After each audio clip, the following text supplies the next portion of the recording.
مور و پلار سره تړلې شوې ده، که مور و پلار دې خفه کړل الله دې خفه کړ. نو مور چې چاته دعا کړې ده رنګ ګرځي، مور چې چاته خیره کړې ده تبا ګرځي. زمونږ د دې دین په دې علماو کې یو لوی عالم تېر شوی دی ابن القیم، حافظ ابن القیم رحمه الله، یو کتاب یې لیکلی دی کتاب الروح. هغه کې عموما د قبر او د روح او د آخرت بعضې ډېرې ښې مزیدارې خبرې لیکلي دي.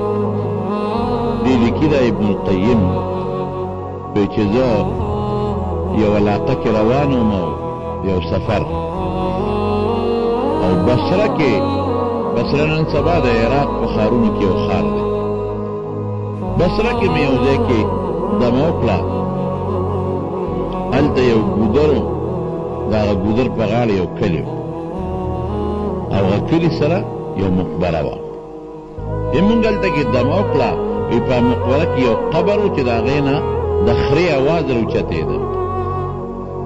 خره چې څنګ برړېږي که نه، او خره چې څنګه هغه شڼېږي او د هغې کوم اواز دی، وایي د هغې قبر نه د خرې اواز راوچت شو، سبا ته بیا راوچت شو، بل وخت بیا راوچت شو.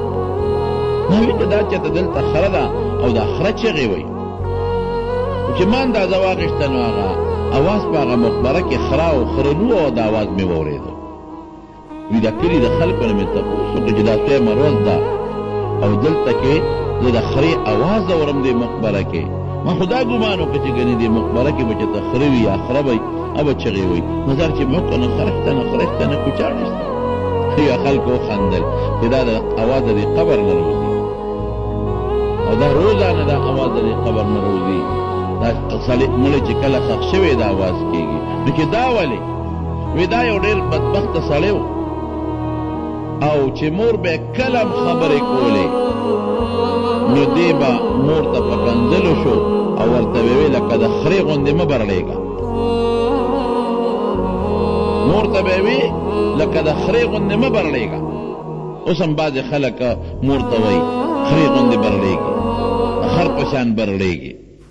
نو مور ته به یې همیشه دقه ټکې وي چې مور به یې کور کې لږ اواز اوچت که نو ده به دې هلک به ورته وایي چې مور چې ای خرې غوندې برړېږي.